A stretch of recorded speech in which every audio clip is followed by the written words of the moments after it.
Hi guys, my name is Linda. Welcome to Listen Linda, episode number 4. So, in this episode, we are going to be talking about self care.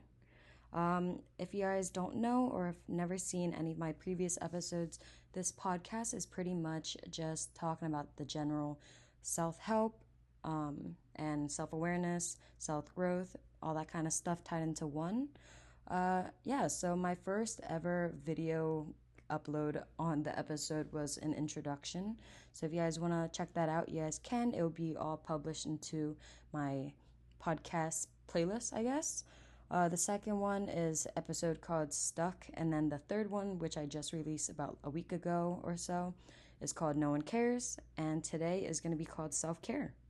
When it comes to the definition of self care, I like to personally say that my idea of it is just putting yourself first, doing what is best for you and your mind, your body, all that, and just putting yourself in the center and thinking what is the best, thing for you.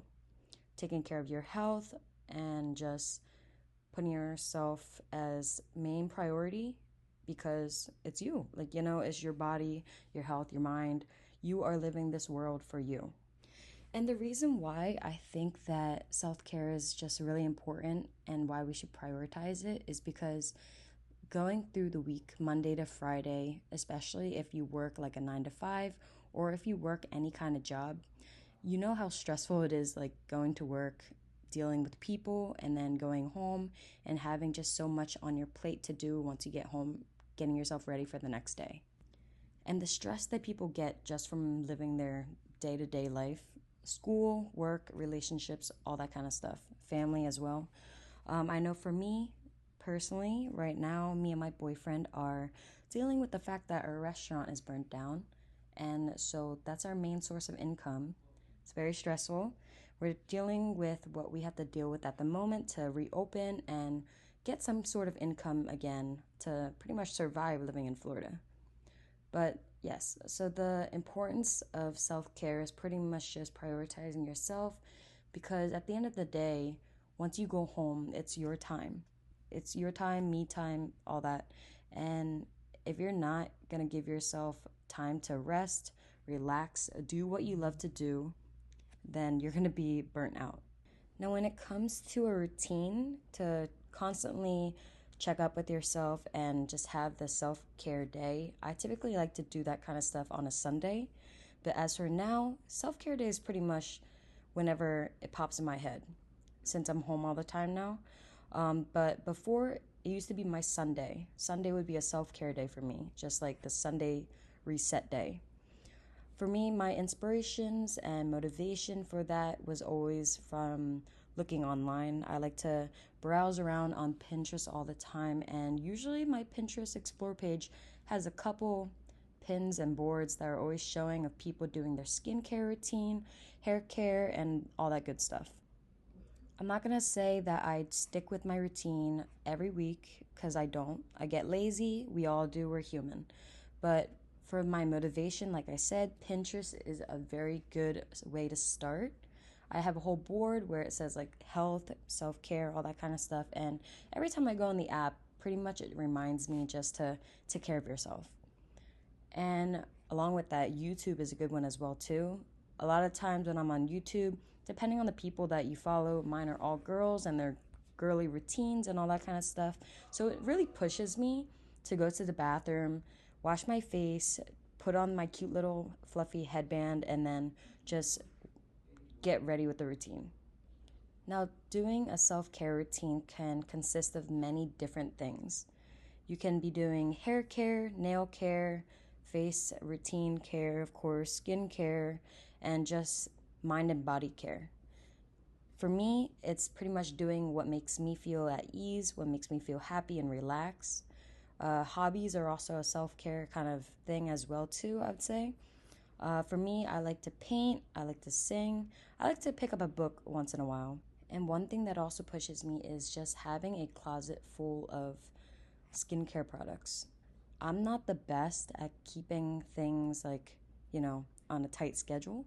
I like to say I am and having like a routine every day, but Every time I open up my closet in my bathroom and I see all of the skincare products I have, it does push me to, finish one bottle and then move on to the next because I've got so many.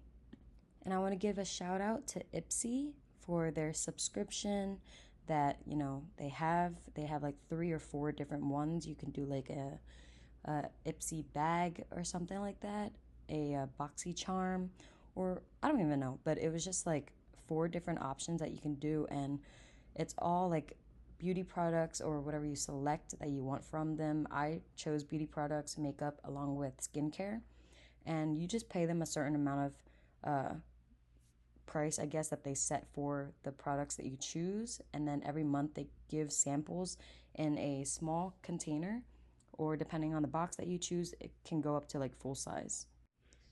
Of course, if you really think about it though, self-care consists of a lot of time.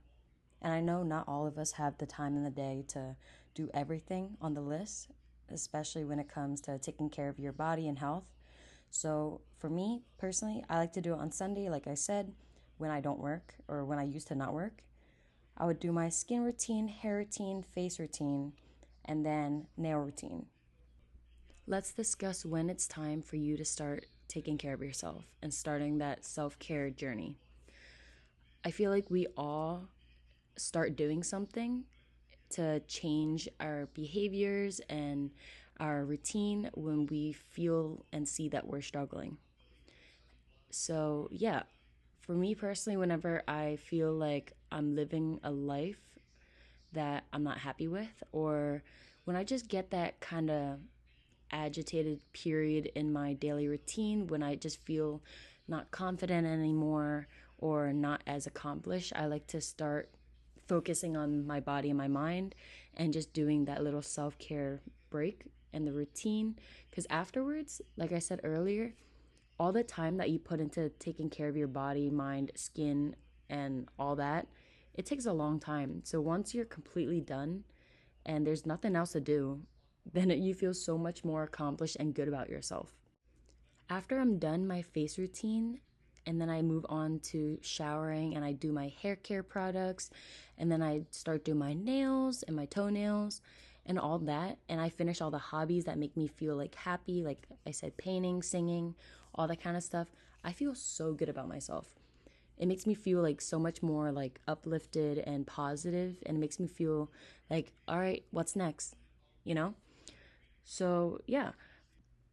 And for sure, going to the gym is also another form of self care, putting in the work to get the dream body that you want. But unfortunately for me, I am horrible at being consistent with the idea of going to the gym every day. Even though I know a lot of people can do it, I am not one of those people. Self care is very important. You should always prioritize yourself first because you come first. Take the time in the day to just relax, breathe, meditate, do whatever you need to do to just ease yourself and kind of connect with yourself. Take care of yourself. Self care is important. Self love is equivalent to self care. The more times you spend a week just prioritizing yourself, the better you feel. In the end, we all live a life where we work our hardest to get through work and our schedules, where we end up forgetting about our self-help and our self in general. So it's very important for you guys and myself to take a step back sometimes and do what's best for us. Prioritize our mind and our body and our soul, and just take care of ourselves as a person. And if you're browsing on the internet, either TikTok, Instagram, Facebook, YouTube, Pinterest, all that good stuff, you will find different ideas of how people do their routine. I like to look up different routine ideas just because it helps motivate me, and for sure it'll help motivate you as well too. So that is all for this week's podcast episode. Hope you guys enjoyed the little motivational talk, my TED Talk. Yeah, we'll talk more for the next episode. If you guys like, follow me through with the next podcast by clicking on the notifications and the alerts and add me on my socials.